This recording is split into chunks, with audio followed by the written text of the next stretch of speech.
Good afternoon and welcome to Entertainment Now, brought to you by Spectrum Television. I hope we're having a good Tuesday afternoon and I hope you're choosing peace today. I think we've talked about the fact that this week, to the last day of 2025, we're going to be prioritizing our peace, because guess what? If we can actually do that, then 2026 will start on a very high note for us.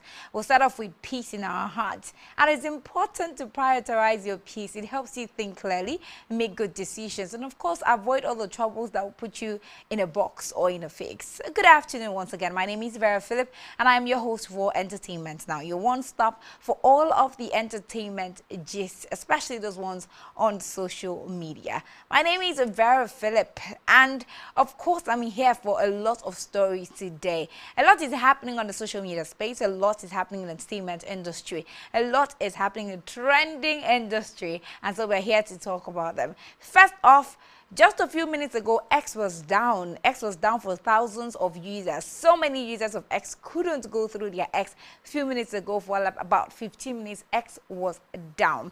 And guess what? A lot of people now rushed to the Instagram space to complain about X being down. It was due to, outage in Cloudflare. And this has actually caused X, or this actually caused X to be down for a few minutes. Now it's funny because X is currently back up now and people have gone, you would imagine that Cloudflare is actually what is the most trendy topic now on X. Now what is most important, or what is most interesting, as a matter of fact, is the fact that they have dug up, tweets of people who were working at Cloudflare and said, oh, wish me well, this is my first day at Cloudflare and all that. And it's funny because that's why the social media space is there. The social media space is there to create momentums like this. Anyways, thank God X is back up and lovers of X can definitely now go back to that site, go back to that social media to enjoy making use of it.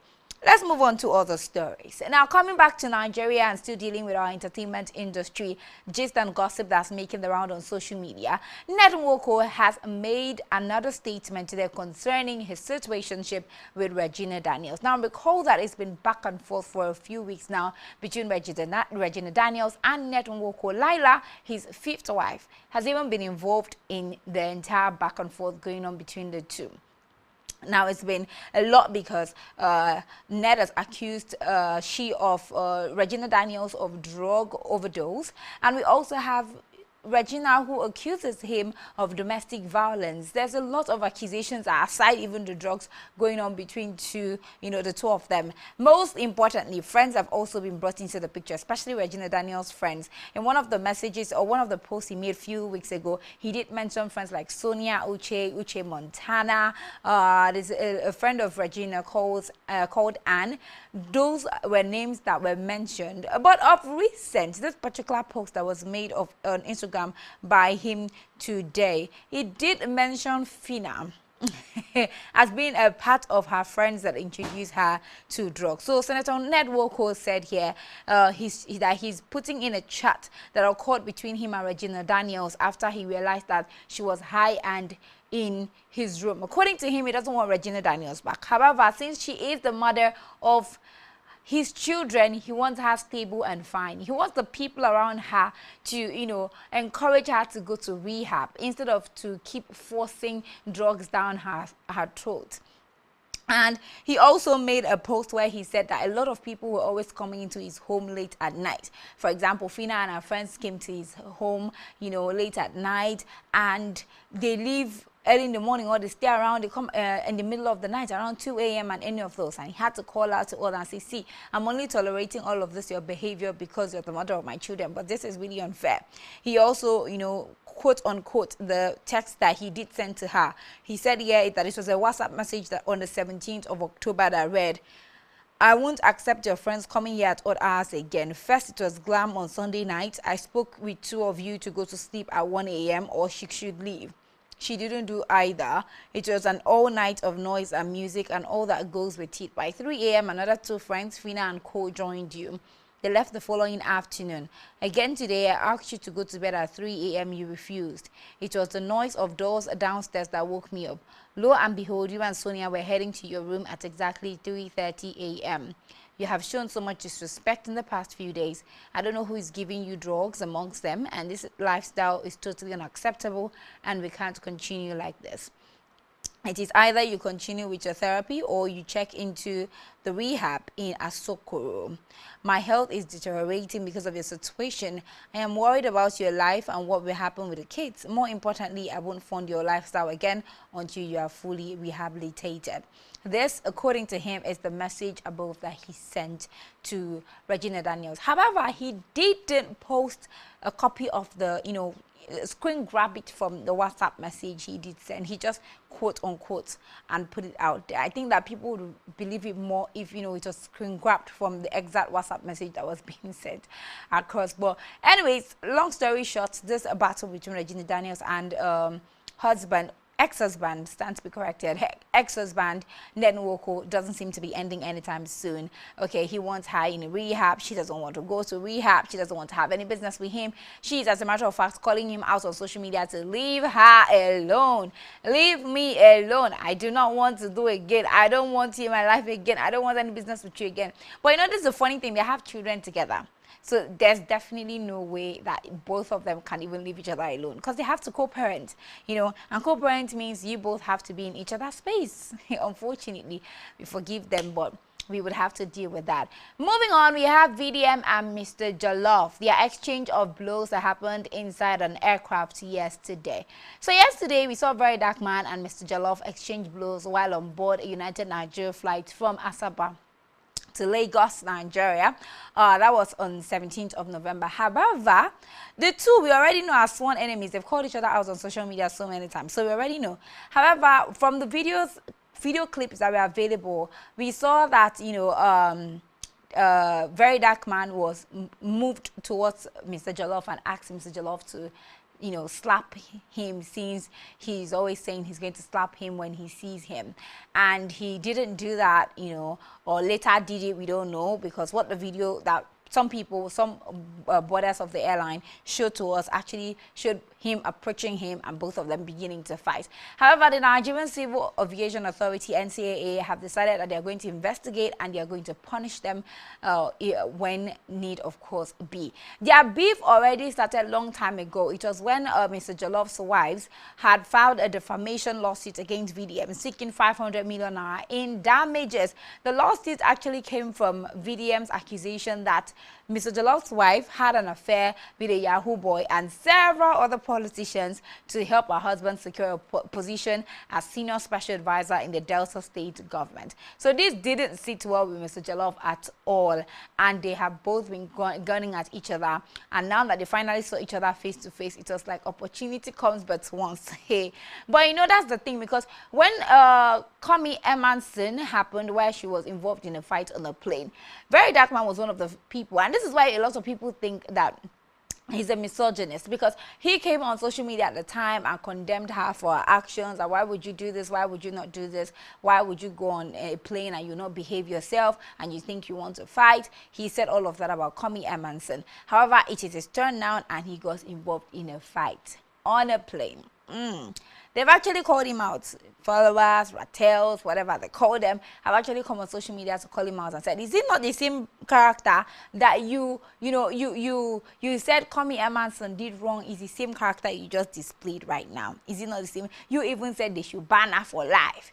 But look at you now, getting involved in that same exact misconduct that you accused Kemi Emanson of getting involved in. Well, the NCAA has said that they are going to actually get to the root of this and make sure that he and Mr. Jollof are punished. They both made a video on social media, especially Very Dark Man, to apologize for their action.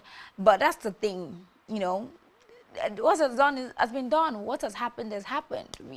Anyways, let's see what NCAA comes up with at the end of the day. Away from that, let's talk about Nigeria and DR Congo match that ended in a penalty shootout and, of course, left Nigerians devastated. Now, Eric Chelle, who happens to be the Nigerian coach, that alleged that DR Congo staff member used voodoo, in other words, juju, during the penalty shootout on Sunday's World Cup playoff in Rabat. This is where the Super Eagles were knocked out of the race for the 2026 tournament. Now, let's take a listen to what he had to say when he got interviewed. Towards the end of the game, I could see that you were a bit frustrated with maybe some of the DR Congo staff members. Could you give us an update on what happened there? Well, during all the penalty decision, a guy of Congo did some voodoo.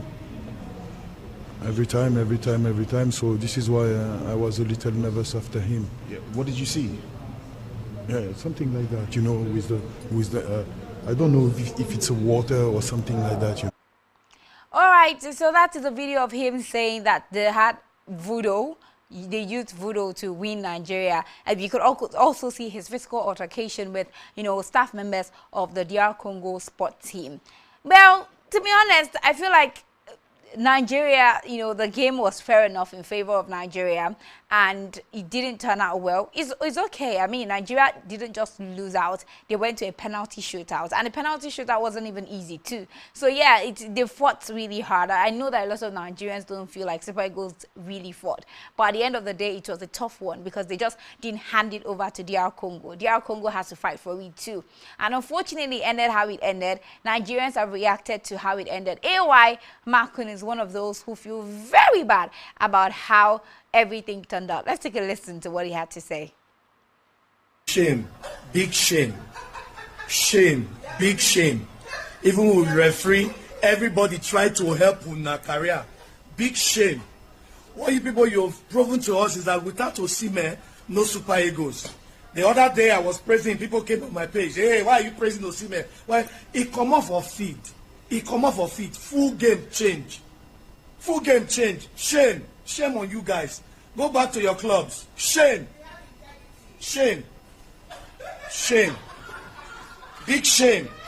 Shame. Shame. Shame. Big shame.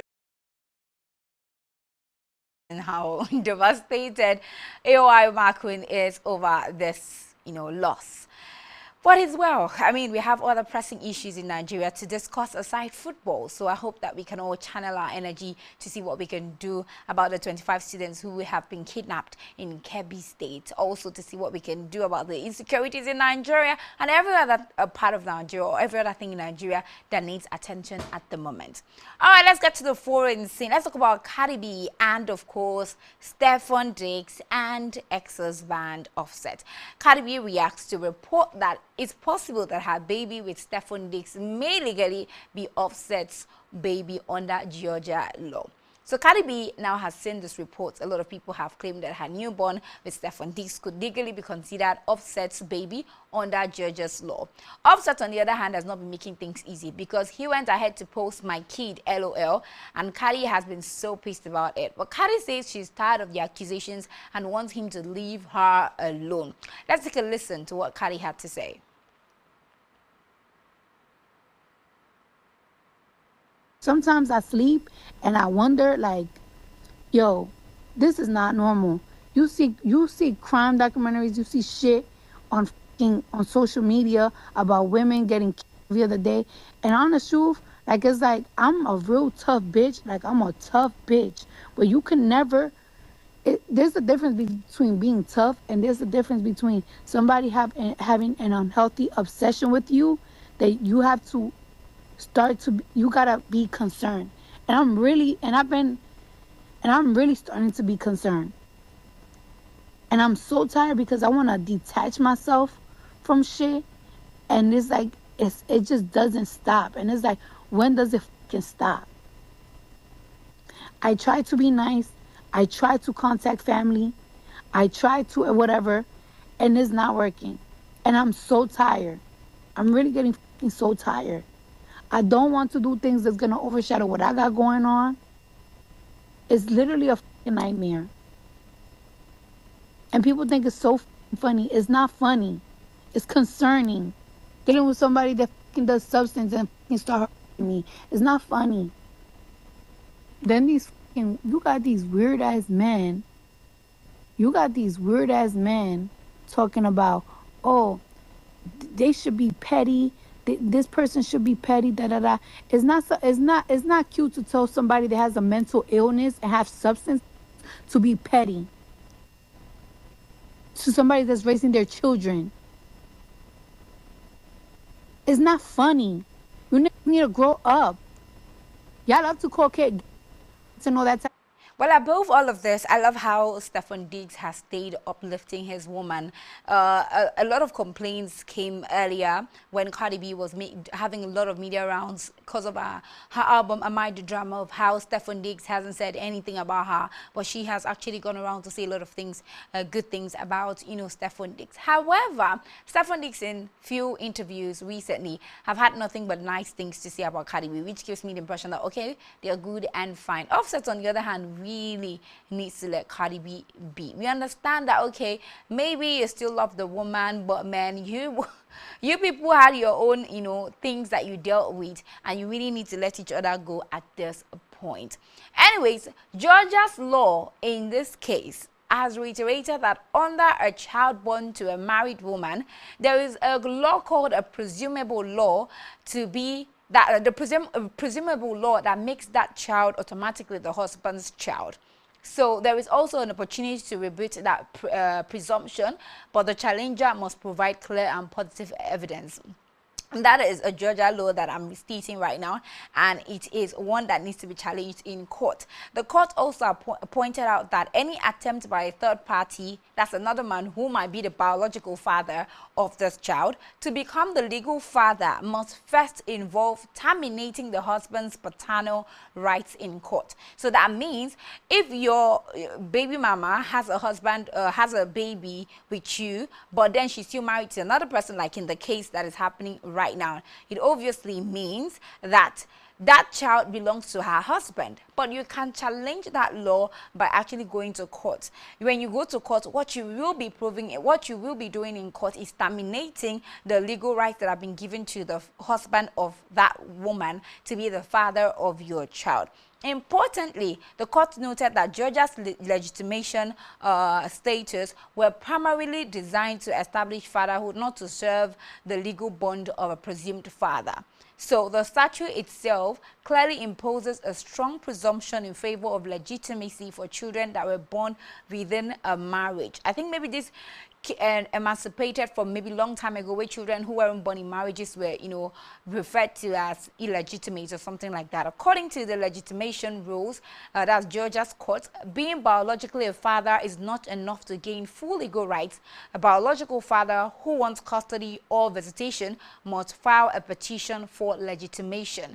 The legitimation process looks at the best interest of the child, and the court has discretion. So at the end of the day, what is good for the child is what the court is going to be considering. So we really wish them all the best at this point, you know. We really wish them all the best at this point. I don't even think that we need to be worried about this Georgia's law, because the biological father is there. I mean, the mother says, you know, Stefan Diggs is the father of the child. Offset already knows that this is the father of the child. They'll all be good. They'll all be fine. I think they just want, you know, Offset and his cohorts just need attention at the moment. My happiness is Cardi's fine, doing great. She has welcomed her baby boy, and family is okay. Now, before we go, Kevin Hart has lost his friend Nate, who was also his road manager. In a heartfelt message that he shared on social media, he shared a video of a joke that he actually cracked about Nate, and of course talking about how the last few days have been very difficult for him because he lost his best friend, Nate. Let's take a look at the video. In the car, how long does it take you to pull off, man, when you get in the car? A couple seconds, right? Okay. It took him 25 minutes to pull off the other day. I'm this serious. Yo, this I knew Nate was an OG. Nate got the car, put the car up on the curb, blocked the whole curb off, right? I've never seen Nate this hype in my life. He was hype as shit. He's like, hey, get Kev in the car. Hurry up, man. Hurry up for the cops come. Somebody grab his head, push his head down so they don't see him. When he said that, I was like, oh shit, Nate used to be a killer. How else would he know what to do in a situation like this? I was like, I don't even know who he is anymore. Then he snaps on me. He's like, I can't believe you, Kevin. You got a career. You doing television, you doing movies, you gonna jeopardize that shit for a street fight? That's stupid. Let's go. Hurry up, man. Hurry up for the cops come. We don't have time. Y'all wanna do what y'all wanna do. We gotta get the hell out of here. We don't have this type of time.